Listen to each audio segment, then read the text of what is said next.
Metro রেলের নিরাপত্তার জন্য স্বতন্ত্র ম্যাস, অ্যাপিড ট্রানজিট এমআরটি ও পুলিশ এভিয়েশন নামে স্বতন্ত্র ইউনিট গঠন করছে সরকার। এ দুটি সহ বিভিন্ন ইউনিটের কার্যক্রম পরিচালনার জন্য ৬,৬১১টি নতুন পদ তৈরি করা হচ্ছে। এই বিষয়ে পুলিশ অধিদপ্তর থেকে একটি প্রস্তাব স্বরাষ্ট্র মন্ত্রণালয়ে দেওয়া হয়েছে।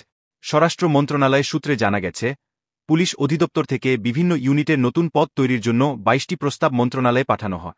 এ বিষয়ে গত ২৩ সেপ্টেম্বর স্বরাষ্ট্র মন্ত্রণালয়ের অতিরিক্ত সচিবের পুলিশ ও এনটিএমসি সভাপতিত্বে অনুষ্ঠিত এক বৈঠকে আলোচনা হয়। পুলিশ অধিদপ্তর থেকে পাঠানো প্রস্তাবে নতুন পদ তৈরির জন্য অধিকতর যৌক্তিকতাসহ পুনঃপ্রস্তাব পাঠানো হয়। ২২টি প্রস্তাবের মধ্যে পুনঃপ্রস্তাব পাঠানো হয় ৯টি।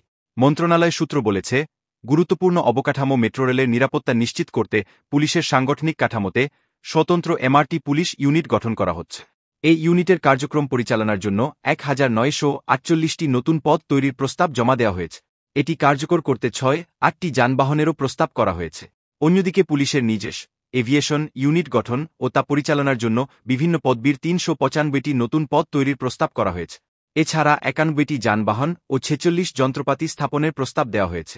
পুলিশের জন্য বেশ কিছুদিন ধরেই হেলিকপ্টারের দাবি ছিল। স্বরাষ্ট্র মন্ত্রণালয়ের সূত্র জানিয়েছে, প্রস্তাবিত এভিয়েশন ইউনিটের জন্য ইতিমধ্যেই রাশিয়া থেকে ৪২৩ কোটি টাকা ব্যয়ে দুটি হেলিকপ্টার কেনার উদ্যোগ নেওয়া হয়েছে। প্রায় ৩০০ কোটি টাকা রাশিয়াকে পরিশোধও করা হয়েছে। বিষয়টি চূড়ান্ত বিবেচনার জন্য এখন সরকারের শীর্ষ পর্যায়ের কাছে রয়েছে।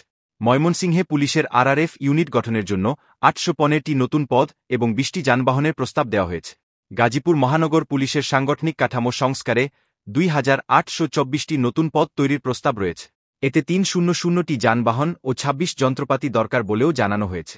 পুলিশের বিশেষ শাখায় এসবি শেফহোম তৈরির জন্য ২১৮টি নতুন পদ তৈরি এবং সেখানে ১৭টি যানবাহন চাওয়া হয়েছে। পুলিশের সাংগঠনিক কাঠামোতে ৪টি সিস্টেম ম্যানেজার, ৩টি মূল্য রক্ষণাবেক্ষণ প্রকৌশলী, ৬টি সিনিয়র সিস্টেম অ্যানালিস্ট সহ ১৩টি নতুন পদ তৈরির প্রস্তাব দেওয়া হয়েছে। পুলিশের কাঠামোতে ১৬৫টি নন পুলিশ পদ তৈরির জন্য বলা হয়েছে। এদিকে নোয়াখালীর ভাষাঞ্চর থানার জন্য নতুন ৩৬টি পদ তৈরি এবং ৩টি যানবাহনের প্রস্তাব দেওয়া হয়েছে। লক্ষ্মীপুরের রামগতি থানার চরগাজী ইউনিয়নে পুলিশ তদন্তকেন্দ্র স্থাপনের জন্য ২৬টি নতুন পদ এবং ৩টি যানবাহন চাওয়া হয়েছে। কক্সবাজারের মহেশখালীর মাতারবাড়ি বন্দর থানা স্থাপন এবং তা পরিচালনার জন্য ৭১টি নতুন পদ এবং ১৩টি যানবাহন চাওয়া হয়েছে। ব্রাহ্মণবাড়িয়া জেলার সরাইল থানার ওরুয়াইল বাজার পুলিশ তদন্তকেন্দ্র স্থাপন এবং ২৩টি নতুন পদ এবং ৪টি যানবাহনের প্রস্তাব দেওয়া হয়েছে।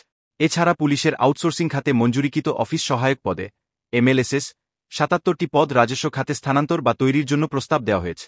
পুলিশের সাংগঠনিক কাঠামো গঠনে বিভিন্ন ইউনিটে নতুন ৬,০০০-এর বেশি পদ তৈরির প্রস্তাব স্বরাষ্ট্র মন্ত্রণালয়ে দেওয়ার বিষয়ে জানতে চাইলে বাংলাদেশ পুলিশের মহাপরিদর্শক আইজিপি বাহারুল আলম বলেন, নতুন পদ তৈরির বিষয়টি আমার নজরে নেই, তবে পুলিশের মানবসম্পদ বিভাগ এ বিষয়ে ভালো বলতে পারবে।